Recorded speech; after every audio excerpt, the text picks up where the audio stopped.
ये जानना बहुत महत्वपूर्ण है। क्या कर्म से भाग्य को बदला जा सकता है? ये आप हमारे दर्शकों को समझाएं। देखिए, हमारे शास्त्रों में कहा गया है, रामचरितमानस में गोस्वामी जी लिखते हैं, जौ तप करई कुमारी तुम्हारी, भाभी मेटि सकहि त्रिपुरारी। अगर पार्वती तप करें तो भाभी को भी जो है शिव जी मेट सकते हैं। तप की बड़ी महानता है। अच्छा। तप का मतलब अपने जीवन को तपाना, जैसे क्रोध को सहन कर जाना, भूख को सहन कर जाना, प्यास को सहन कर जाना, नींद को बर्दाश्त कर देना, अपमान को सहन कर देना, ये सब तपना है। मतलब एक जलन महसूस हो आपको और उस जलन को महसूस करें, ये तप है। ठीक है।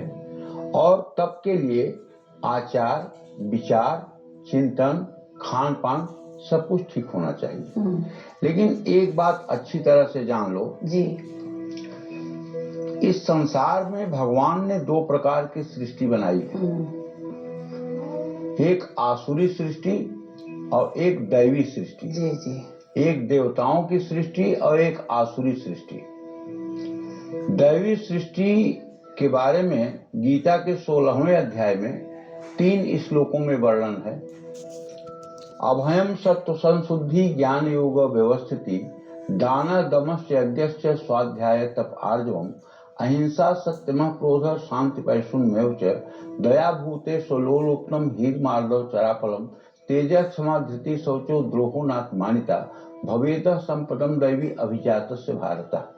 ये 24 गुण जिसके अंदर होते हैं वो दैवी संपदा का व्यक्ति होता है। अच्छा। उसको आपको कोई सिखाने की जरूरत नहीं है। पंडित जी, इसको तो हिंदी में आप इस श्लोक को अगर समझाएं। अभयम का मतलब होता है जिसे मृत्यु का भय न हो, जिसे मृत्यु का भय न हो, बीमारी का भय न हो, गरीब हो जाने का भय न हो, निर्धन हो जाने का भय न हो, मतलब जो भय रहित हो, जो भगवान के ऊपर डिपेंड हो कि जो करेगा भगवान करेगा, किसी चीज से भयभीत नहीं होना है। उसको केवल 2 भय होना चाहिए।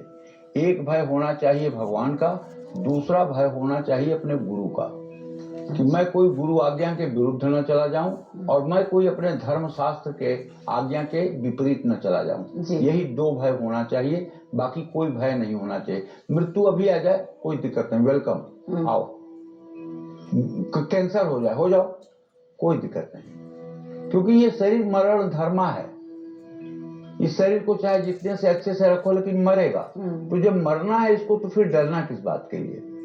ठीक है ना। मरने से पूरा जग डरा, मरने से पूरा जग डरा, मेरो मन आनंद, कब मरी हो कब देखी हो पूर्ण परमानंद। इन आंखों से तो भगवान दिखेंगे नहीं, तो जल्दी से जब मरूंगा तो जाके भगवान को चिपट जाऊंगा उनके पैरों में। तो इसलिए अभयम सत्व संशुद्धि, आत्मा आपकी, मन जो आपका एकदम शुद्ध होना चाहिए, उसको कहते हैं तत्व शुद्धि। जी। अभयम सत्व संशुद्धि, ज्ञान योग व्यवस्थिति।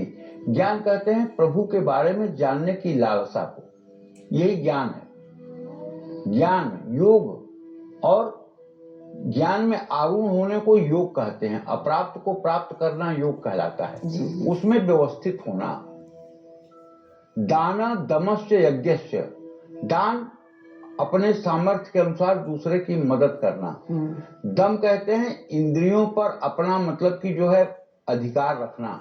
इंद्रियां अपने मान उच्छृंखल होकर न देखने योग्य वस्तुओं को न देखें, न खाने योग्य वस्तु को न खाएं, न सुनने योग्य चीज को न सुने, न छूने योग्य वस्तु को न छुएं। इसको कहते हैं दम, इसको कहते हैं इंद्रिय संयम। जी। यज्ञश्च, नित्य गायत्री मंत्र से हवन करें, नित्य थोड़ा सा अग्निहोत्र करें, ये यज्ञ कहलाता है। दान दमश्च यज्ञस्य स्वाध्याय, स्वाध्याय मतलब अपना धार्मिक पुस्तक है, श्री रामचरितमानस, श्रीमद् भगवद गीता, श्रीमद् भागवत महापुराण, शिव पुराण, भक्तमाल की कथा, देवी भागवत, ये सब जो अध्ययन होगा तो इसमें जो वर्णन आता है उससे हम अपने शरीर में मैच करते हैं कि इसमें क्या गुण मेरे अंदर है क्या नहीं है। तो हमें अपनी बुराइयां फुटबॉल की तरह बड़ी बड़ी नजर आने लगती हैं और फिर उस पर हम काम शुरू करते हैं, अरे यार ये बुराई मेरे अंदर है, इसको ऐसे ठीक करो, ये बुराई है, इसको ऐसे ठीक करो। तो स्वाध्याय तप आर्जवम, आर्जव शब्द संस्कृत का है सरल होना जी। मतलब जीवन में ऐसा ना हो कि आपको समझने में किसी को समय लगे, आपको 1 मिनट में कोई मिले और समझ जाए, इतनी सरलता अपने जीवन में होनी चाहिए। अहिंसा मतलब किसी भी के मन को दुख मत पहुंचाओ, ये है अहिंसा। किसी जीव को क्षति मत पहुंचाओ, ये है अहिंसा। सत्यम और मतलब सत्य का आचरण करो। अक्रोधो गुस्सा मत करो। शांति पैशुल में शांत रहो और चुगली मत करो कि अरे अंजलि तुमको तो ऐसे कह रही थी और तुमको तो वो ऐसे कह रहे थे, ये चुगली है। इसको पिशुनता कहते हैं, इसको संस्कृत भाषा में चुगलखोर को पिशुन कहते हैं। पैशुन में उचे दया भूते स्वलोलुप्तम हीर मार्गव चलापरम, जीव जंतु से लेकर सबके प्रति दया का भाव हो और संकल्प शक्ति मजबूत हो, इसको कहते हैं हीर मार्गव चरापरम। तेज तेज ऐसा हो, तेज कैसा हो कि अगर मैं कोई बात आपको कहूं और उसके हिसाब से आप जीवन जीना शुरू कर दें और उसके हिसाब से आप अपने जीवन में परिवर्तन शुरू कर दें, तो इसका मतलब कि मेरे अंदर तेज है। और अगर मैंने कहा और आपने सुना, एक कान से निकाल दिया, आपके जीवन पर उसका असर नहीं पड़ा, इसका मतलब कि हमारे अंदर तेज नहीं है। सीधी सीधी बात है। और ये मैंने कहा और बात जाकर आपके हृदय में ठस गई और वो वैसा आचरण करना आपने शुरू कर दिया, तो ये तेज है।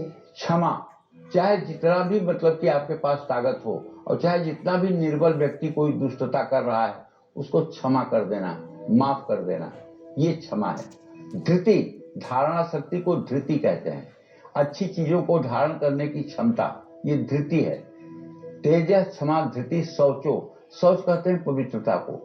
मल मूत्र का त्याग करने के बाद पवित्रता होनी चाहिए, स्नान के समय पवित्रता होनी चाहिए, खान पान में पवित्रता होनी चाहिए, उठने बैठने में पवित्रता होनी चाहिए। इन सब चीजों को शौच कहते हैं। शौच, तेज, क्षमा, धृति, शौचो। द्रोहो नातिमानिता, और इस संसार में किसी से द्रोह न माने, किसी से दुश्मनी न माने कि कोई मेरा शत्रु है, ये दिमाग में न रखे। भवेद संपद दैवी अभिजात से भारत, ये 24 गुण जो है ये दैवी संपदा के लोगों के अंतर्गत होते हैं, और जिनके अंदर ये 24 गुण होते हैं उनसे कभी गलत की उम्मीद करिए ही मत। लेकिन भगवान कहते हैं दैवो विस्तरतः प्रोक्तः आसुरम पार्थ में सुनो। दैवी संपदा के लोगों को तो मैंने विस्तार से बताया, लेकिन आसुरी संपदा के जो लोग हैं, अब उसके बारे में भी अर्जुन तू मुझसे सुन।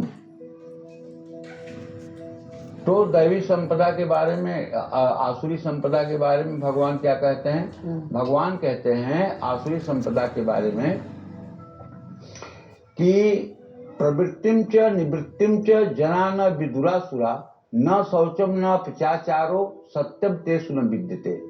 जो सत्य को छूता भी न हो, जो सत्य के आसपास न रहता हो, जो ये न जानता हो कि किस कार्य को करना चाहिए, किस कार्य को नहीं करना चाहिए।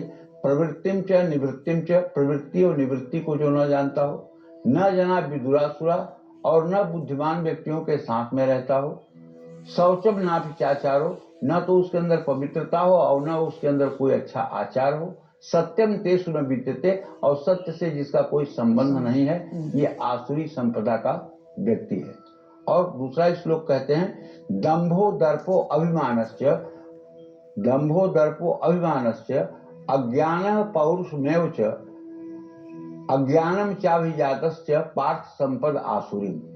जिसके अंदर दंभ, दंभ कहते हैं पाखंड को, जो आप नहीं है उसका आप दिखावा करें, ये पाखंड है। दंभो, दर्पो, दर्प कहते हैं अहंकार को, घमंड को, मतलब मेरे सामने कौन, मैं बलवान, मैं धनवान, मैं कुलवान, मैं गुणवान, मैं रूपवान, मैं पावरफुल, ये चीज जो है दर्प है।